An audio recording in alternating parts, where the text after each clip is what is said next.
You're listening to the Evolving Truths podcast, featuring mother-daughter hosts Shannon Day and Alexis Ray, where honest and vulnerable conversations about personal growth create a connection between all of us. You're invited to experience the transformation that occurs when we allow the truth of who we are to evolve. Hello, you beautiful heart and soul. Welcome back to the Evolving Truths podcast. My name is Alexis Ray, and with me, as always, is my mama, Shannon Day. Hi, Mom. Hi, Alexis. How are you doing today? I really have to pause and think about that. How do I want to say I am today? I'm okay.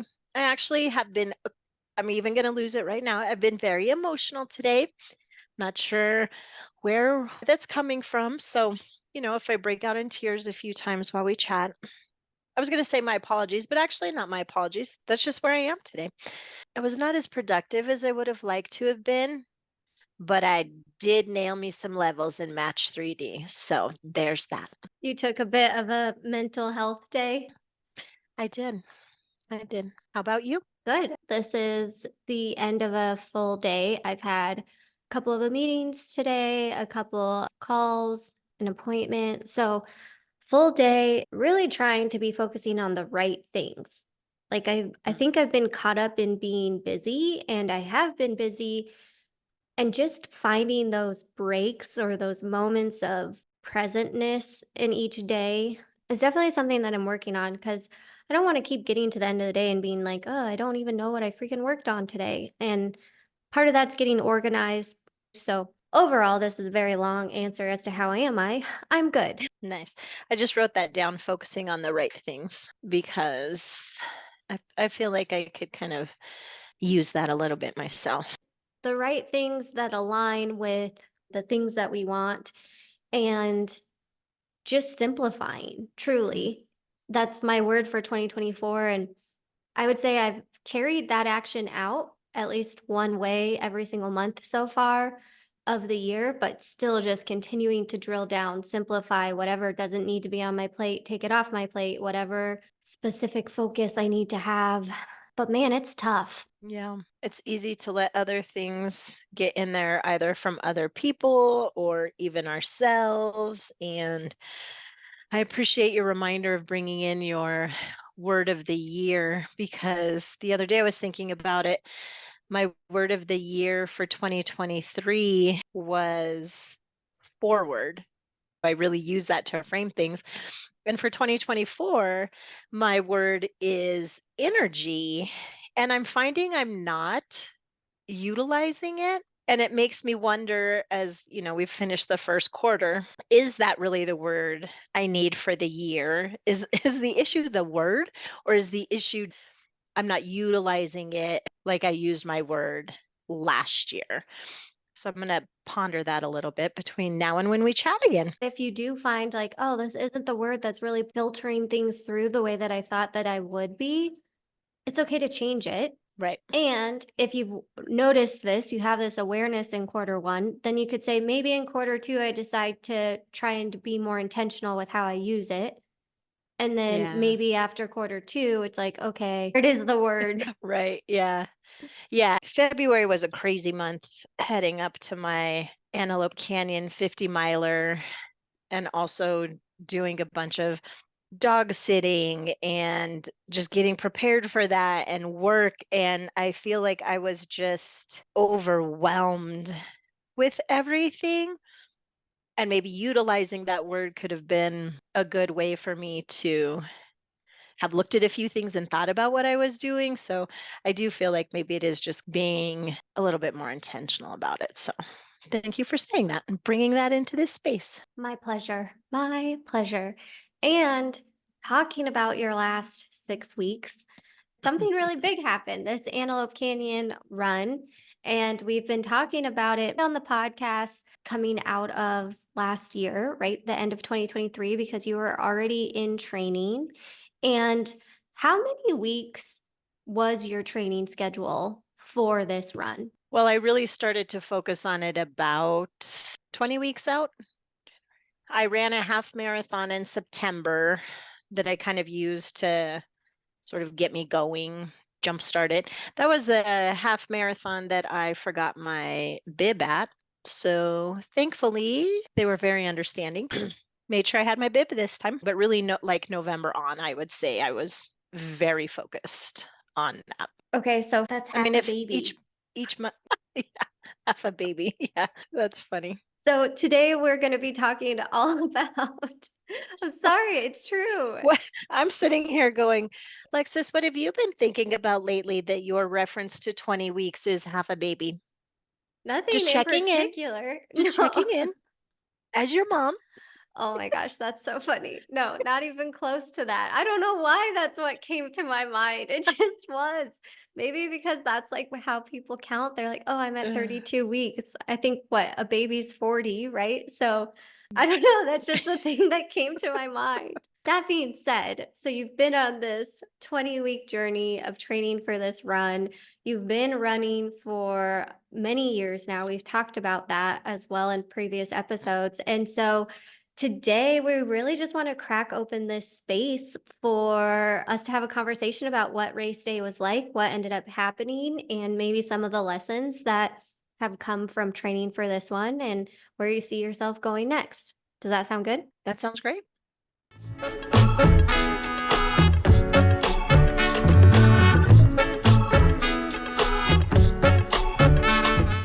So the race was March 9th, 2024. You got to Arizona a couple days before the race. And I'm just curious, going back to like driving out here, you've done all the training. Like, what were your thoughts? What were the things leading up to race day that were kind of going through your mind? Scared, nervous, anxious, excited, lots of wondering if I had done enough, lots of self talk about trusting myself and trusting the work that I had done, really endeavoring to not beat myself up or think about the workouts or runs that I missed or that didn't go as well as I would have liked them to, and starting to spiral about that. Yeah, there's a lot at work. I had, for some personal reasons, kind of struggled with doing this project, and I had that like looming over me because I was trying to get that done. Yeah, there was a lot, but as I drove out, it was also really nice, and I think in the future I might do this from now on, because I drove like a chunk of it on Wednesday night, and then the next morning I got up early, drove a little chunk of it, stopped in Albuquerque, worked for a few hours, and then drove the rest of it. And it was actually quite nice to break it up like that. And I think that was good for my body to not do like a straight through 12.5 hour drive, which I had had the opportunity to test that back in January or February whenever I had visited you last. I drove straight through, and I feel like that took me a couple of days to recuperate. So that was one thing I would say I learned in terms of my body and to being ready to run on that Saturday. And then excited, and then just hoping everything was going well. Everyone was in different cars. There were a bunch of logistics that were going on. So just trusting everyone was going to get where they needed to be. So there's nervous excitement. And speaking of energy, definitely lots of energy. Absolutely. And just naming some of the people that came to do something like this and really to do any new thing that's scary in life. It's always nice when we can insulate ourselves with supportive, encouraging people to hold you accountable. So, who got you through this training and what roles did they play? Who was there with you that weekend? Like, what did you do to be able to make sure you were going to make it to that start line? Yeah, definitely. Well, one, I had running coach who laid things out for me. So that was really nice and helped with some accountability. You were there as my crew leader. So loved that. And then two people that I run with, Brittany and then Ian, were both there as well. And we're both actually planning to pace me for portions of the run. Mind you, pacing me is quite simple because I don't run that fast. So I was just like, we got to keep it at this particular pace, right?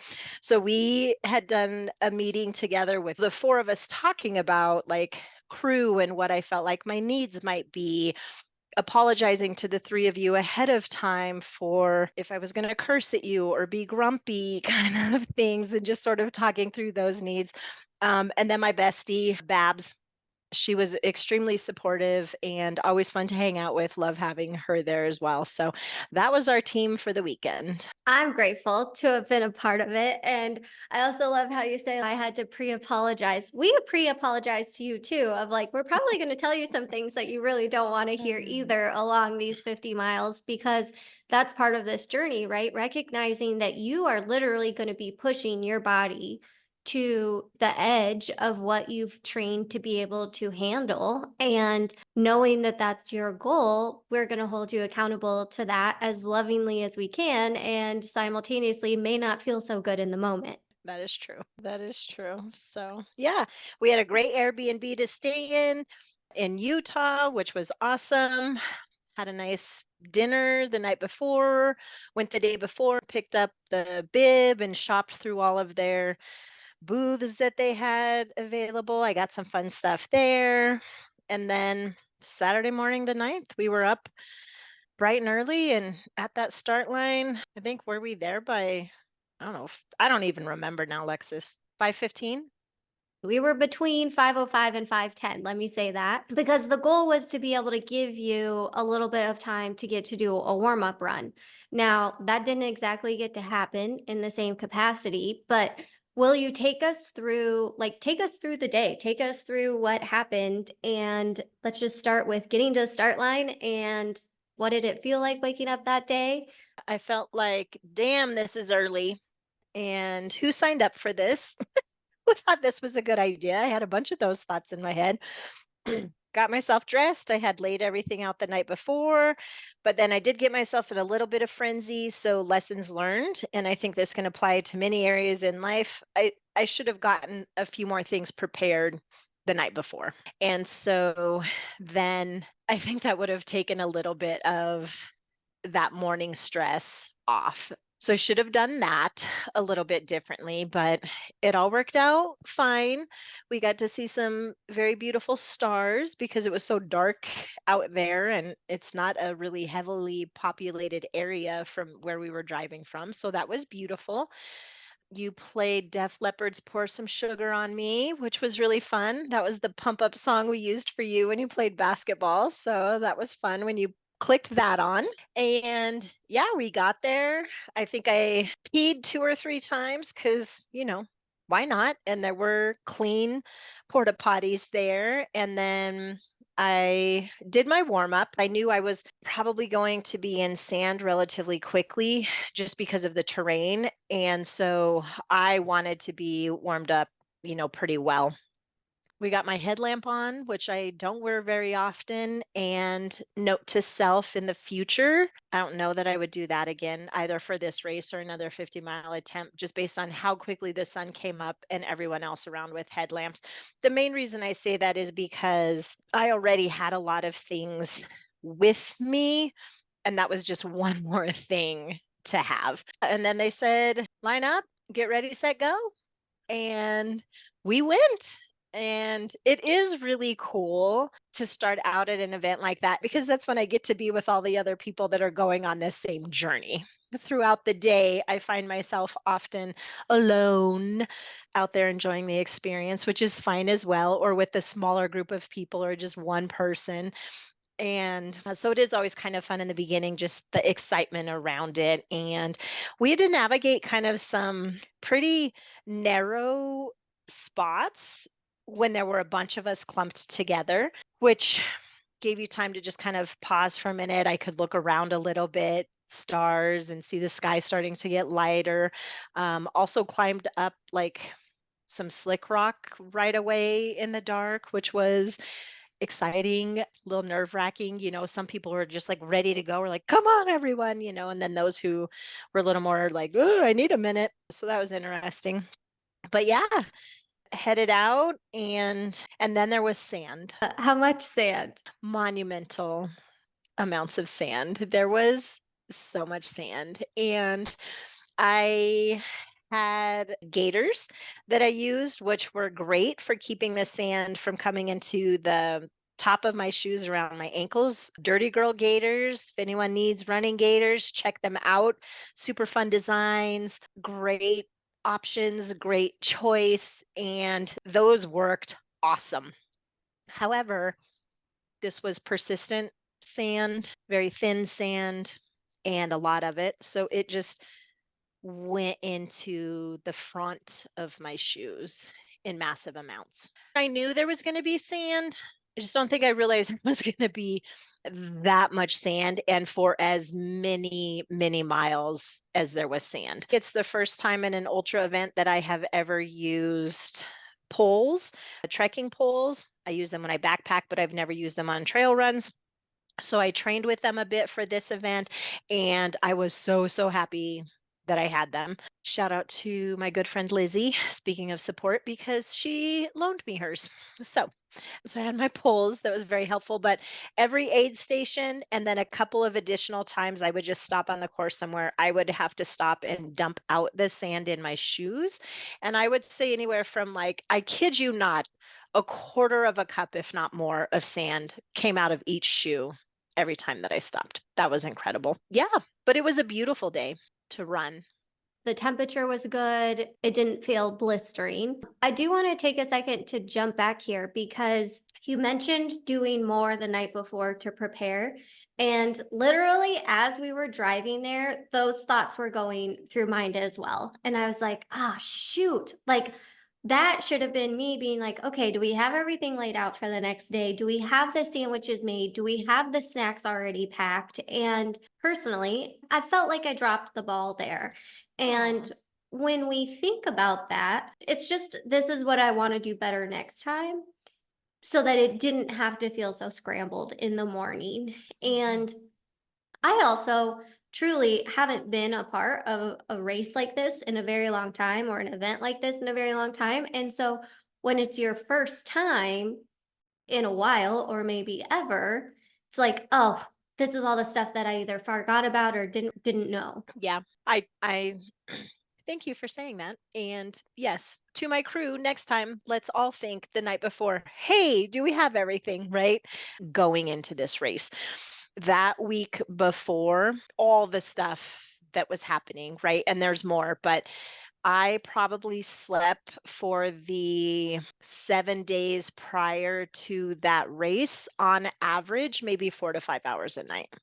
So I was definitely entering that race in a sleep deficit, I think you could say. So that probably contributed to, once Friday night, it was like finally time to go to bed. I was just like, I'm going to bed. Like, I can't, I know what I need. Also, I think it's a great reminder too of those times when we can maybe be a little bit overconfident in our ability to do something or preparedness. I'm not sure how to say this, but I'm like, I know how to pack these. It won't be that big of a deal to do it in the morning, but it's still time consuming. And now the fact that I've waited, I'm a little bit stressed about it. And there were definitely a few things that I forgot that when I did get to see you guys at an aid station, you, like, pulled out a couple things and I was like, oh man, I forgot that. Thank you. I do think it's a good reminder, like, for all of us, when the time comes that we attempt this again.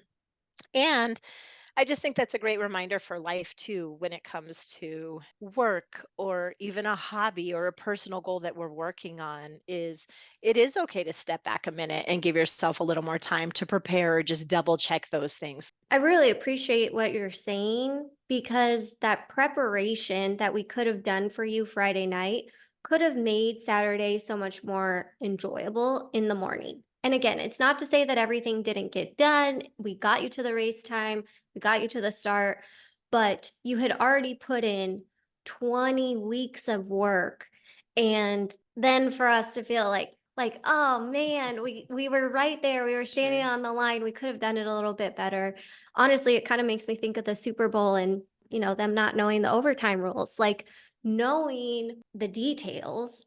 And in this case, you've never done a run this long. Like you've never had to prepare your pack the night before because it wasn't a big deal to do it in the morning. And I really appreciate the fact that you didn't let that set your run off in the wrong way.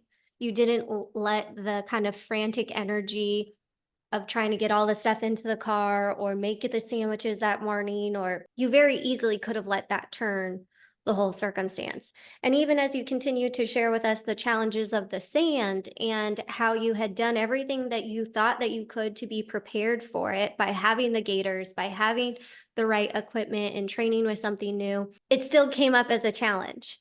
And you could have been, which I'm sure you were, cursing the sand on the course while I definitely simultaneously realizing that this is the challenge of this course. Each race is challenging for its own reasons. Mhm. And that one just happens to be sand.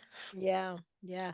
I definitely was talking to myself because the last few weeks of training in Colorado, we had gotten some great snow. Drawback for that, though, in some cases was that I had to run on the road and I couldn't run on the trails. And times when I could get to trails where they were open, then it was trudging through snow, at least halfway up my calf, and then mud as it started going. So that actually, I feel like, did transition well when I was out there and going through the sand. I would just be like, Shan, you've been training for this the last 3 weeks. Like, you have been plowing through snow and mud. I am going to say it is a little bit different though. But yes, I did try to keep that kind of mindset and go back and pull on experiences I had had while training and talking to myself in a positive way, saying, like, you're ready for this. Like, is it fun?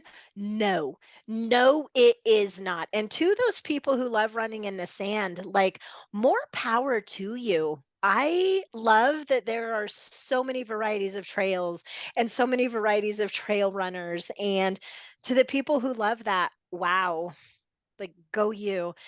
I do not. But I did try to keep as positive of as positive of a mindset as I possibly could while going through the experience. And that's what translates to life, truly, right? And it's not just the sand is the challenge, how you go through it with the perspective as to how you view this, because when you pick a race like this, your only option is to go through. Mhm. Now we are going to talk about a few things, right, that continue to go throughout the day, but when I hear you talk about the sand, I just can't help but think of this being the challenges that we face in life. And getting into the thick of it and trying to keep ourselves positive and trying to keep ourselves going and reminding ourselves that all of the life training we've done in life to get us to here right now has prepared us and we have everything we need and we're going to figure it out. Like, I just think that's such a beautiful representation of our personal evolutions. Agreed, Lexus.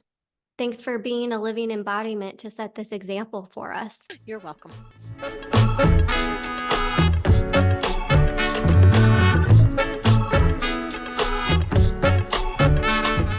So it is really cool because on this run you get to go through Antelope Canyon. Antelope Canyon is a spot that they really prefer you to access only, like, through guided tours. It's an area that they're really trying to protect.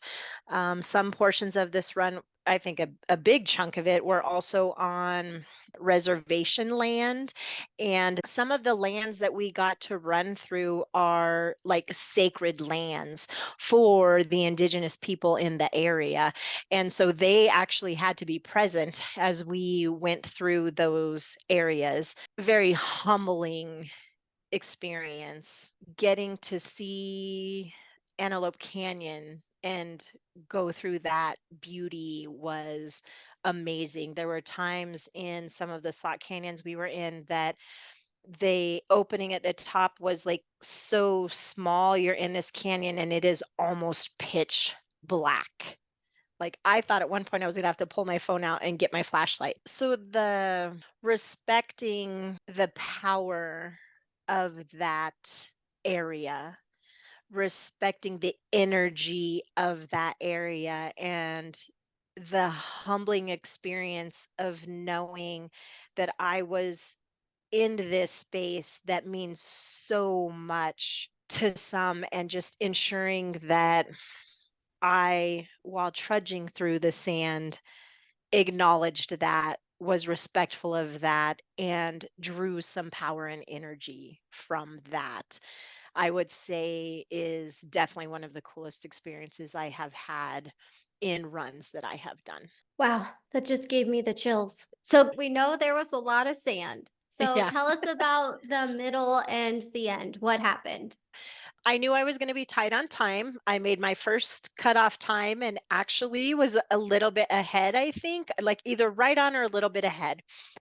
At one point, I also did have some cell service. And so I text you guys to say, hey, here's what I'm at. Just to let you know, I'm going to say this real quickly. I did study the course. And the next time I attempt something like this, especially if I know that I have to go through certain aid stations more than once, I will have like a little note, I think for myself, even maybe write it on my hand, because there were 3 aid stations we had to go through twice. So you went through the first one once, twice, came to the second one. They said, welcome to Slick Rock. I'm like, yay, I'm here. I dumped my shoes, I grabbed some stuff, and then headed out, trudging along, ran when I could, did a ton of power hiking, a ton of trudging. And I just started thinking to myself at one point, I'm not sure when, I was like, I sure feel like I should have seen an aid station before now. And then I was like, no, like, I think you're fine. I mean, just keep going. But I just really started to feel this way. So when I got to a water spot where it was a spot where there was water only. And when I got to that water spot, I definitely was like, something doesn't seem right here, because I think I should have seen an aid station before I got to a water only spot. So anyway, I kept going in the direction they said for the 50 miler, got to that aid station and right away found someone, and I was like, where am I? So they told me the aid station I was at and actually took me over, and I said, I think something's wrong. And they're like, okay. So we went over to the book, we looked at the map, and sure enough, the aid station that I was at, I should have been at like 38 point something miles. And we looked at my watch and I was at 21 point something. So I was like,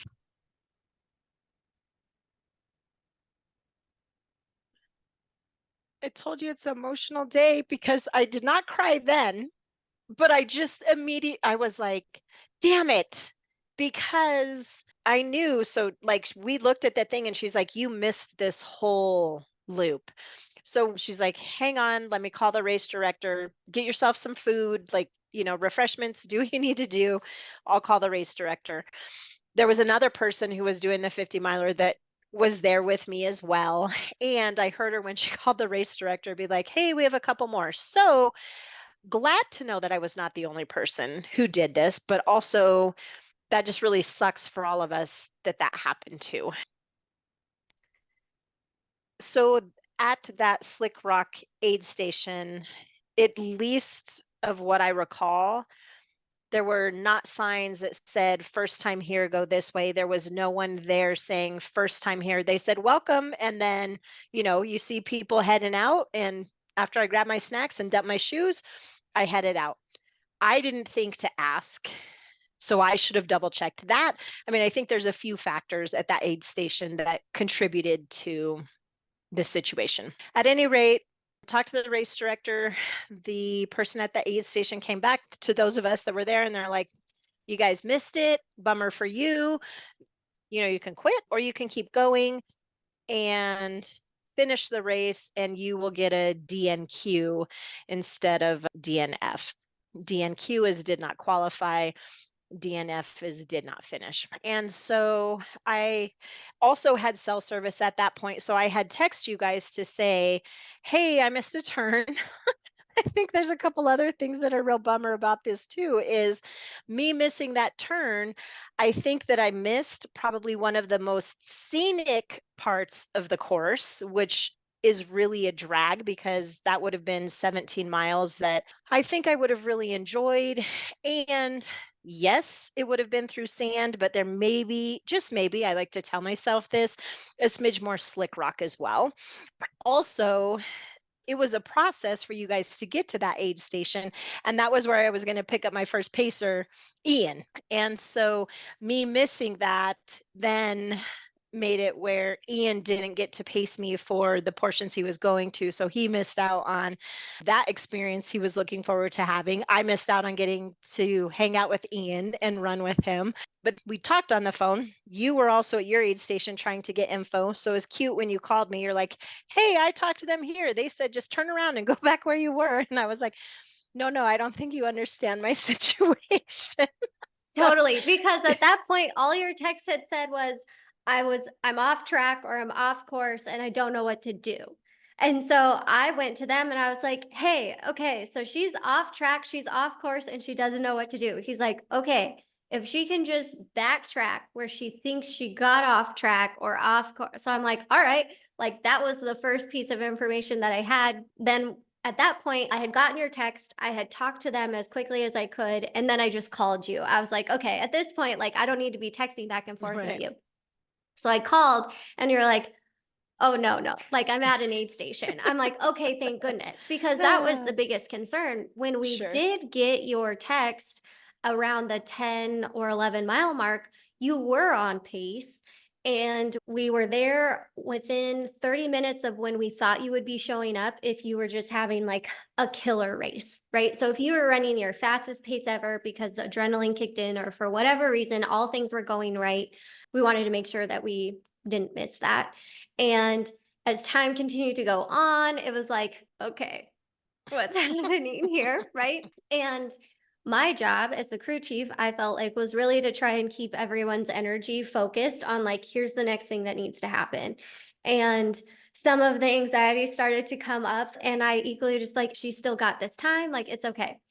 Then the cutoff time comes. Then I get your text message. Then I'm like, I don't even care. I'm just glad that you're okay. It turned out, best case scenario that you were already at an aid station. Right. And honestly, mom, as we were having that conversation, I was like, okay, great. Like, we'll come pick you up. Yeah, that's And totally what you said. You're like, okay, we know where you are. We'll come pick you up. you were like, no, no, no, I'm going to finish. I didn't realize that that was an option. And I'm so proud of you. Tell us about that process. Well, like I already told you, they're like, you can finish, but it's not going to count, or you can quit. And that never even crossed my mind. Quitting. I was like, I came out here to run 50 miles. I'm not going to get to run 50 miles.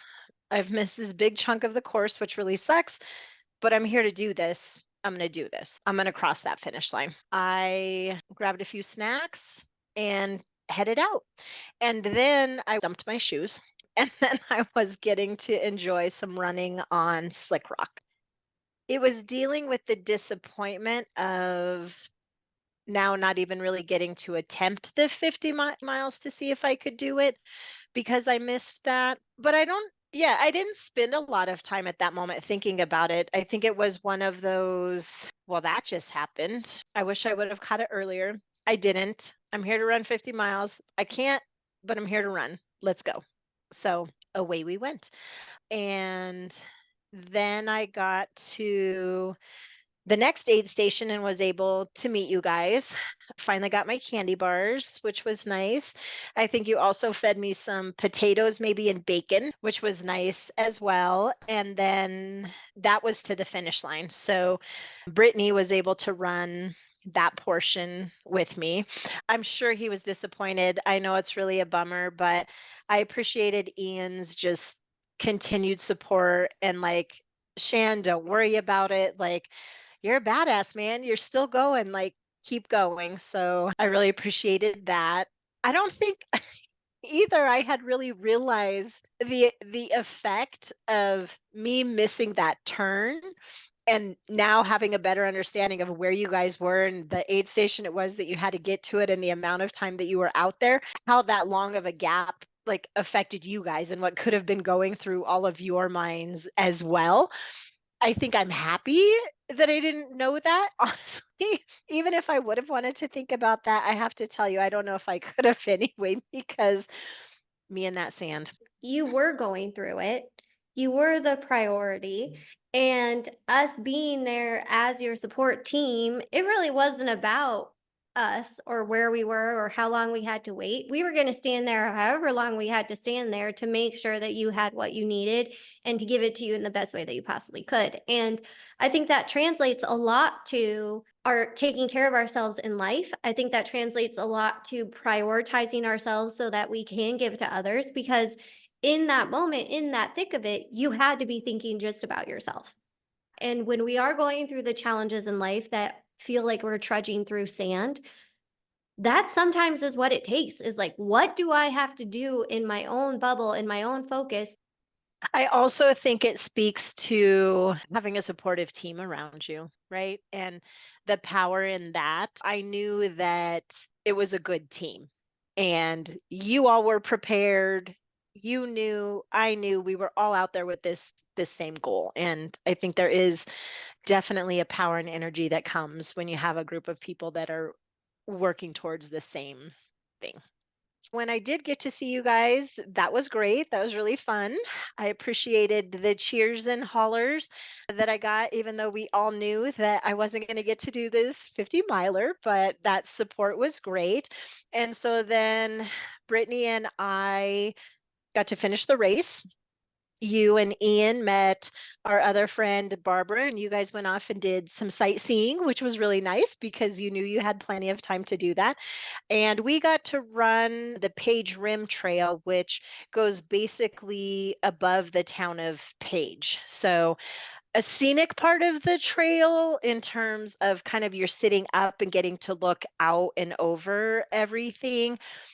But some of that scenicness was also like looking over the town, but still kind of cool. And at first I was kind of like, this is going to be a bummer if Brittany does not get to experience the sand with me, because I'm going to tell these guys about this experience. And I feel like it would be really nice for at least one of them to also have the experience. So don't worry about it. She did, because at some point we came down off of the Page Rim Trail and definitely got to go through some sand again. And we were cruising down a hill, just like going in this sand. And I said to her, I'm like, so this is the second time I have seen this hill. And I earlier today got to climb up it. So did give her an idea of what I was referring to. And she recently said to me when she was packing to get herself ready to go back east again that she still was like dumping sand out of her shoes. So she's like, I can't imagine what you have. I think my shoes are still probably filled with sand as well. So got to finish.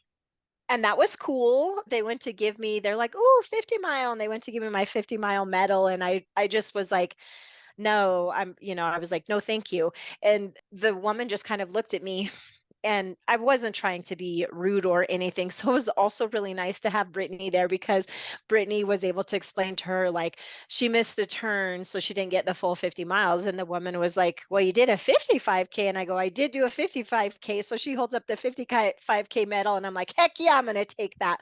So I ended up doing close to 35 miles, a little bit over a 55K. So one cool thing that came out of this, I guess, is that's now my second 55K in my ultra running experience. And it was faster than the one that I did in Crested Butte. So it's also a PR for my 55K. And then it is my first also DNQ, did not qualify at an event. So never knew that even was a thing or an option, but we can mark that off the bucket list as well. And when I finished, the thing I wanted to do the most was take my shoes off Dump that sand out one last time. and eat real food. And they had great, I remember, like fry bread tacos that they just piled on with meat and beans and cheese and just all the stuff. And I just ate that so good. It was so yummy. The reward at the end of the adventure. Yeah. So we've covered quite a few experiences. I'm sure we could do an entire another episode talking about the flexibility, the perspective, what kept you going, all these little pieces. But what are you carrying with you the most going forward from this experience? I think that's a great question.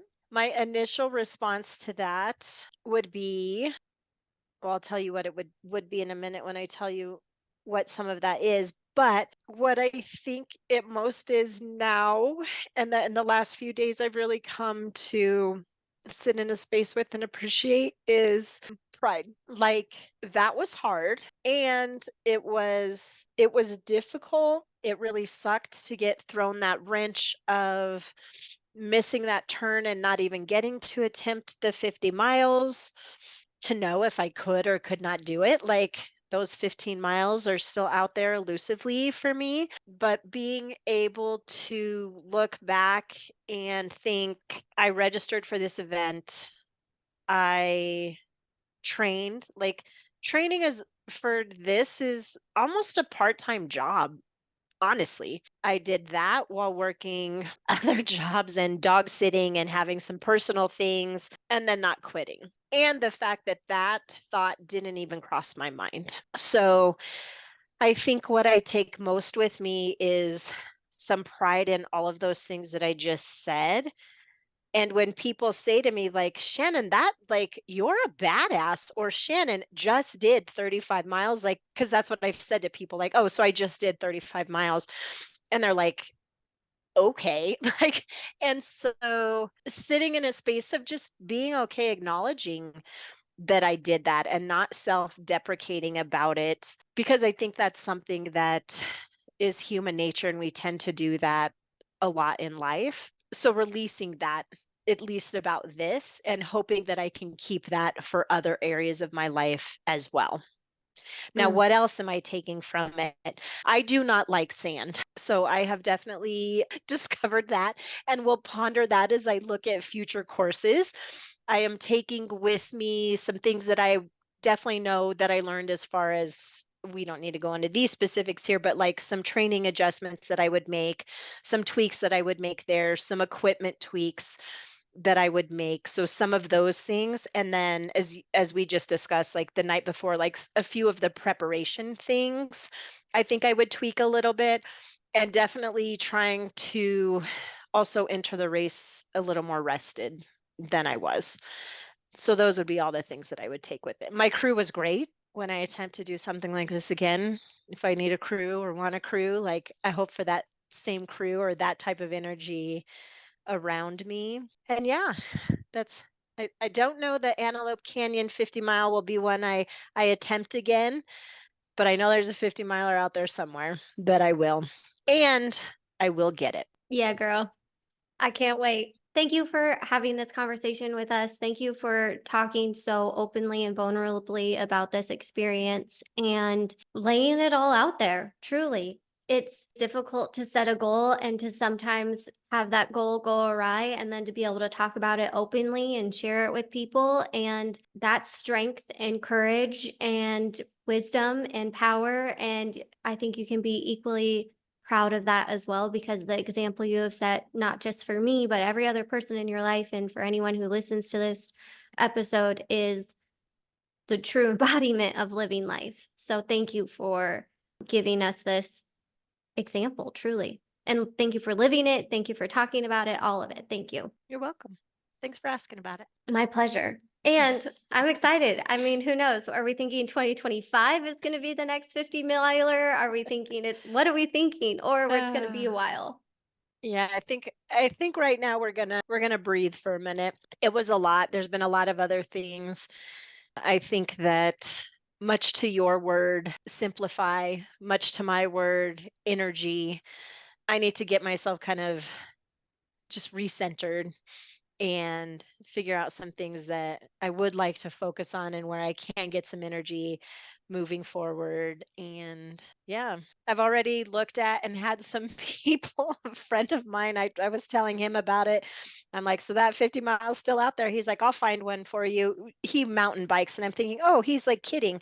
And no, he literally then like texts me, here, you could go do this one. It's already full this year, but you could do it next year.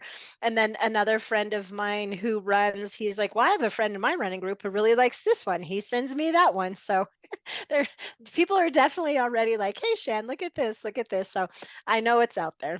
I love that. I love that. One more time around that corkscrew, and we're going to do it better next time. I'm so proud of you. Of Thank you, Lexus. course, Mama. Well, this pretty much wraps up this week. Thank you so much for listening. Thank you for joining us for this conversation. If you enjoyed this episode, please make sure you like the show, subscribe to the show wherever you're listening, leave a 5-star rating and review. That greatly helps us reach more people. Make sure you share this episode with anyone you would like to have a conversation with. And until then, we will be back next week. Please remember, Life is beautiful and you create the magic. Have a good have one. a good one. Connect with Shannon and Alexis in the Evolving Truths community by visiting evolvingtruthspodcast.com. Links are in the show notes. The Evolving Truths podcast is produced by Shannon Day and Alexis Ray, recorded from the Corner Studio in conjunction with Alexis Ray Enterprises, LLC.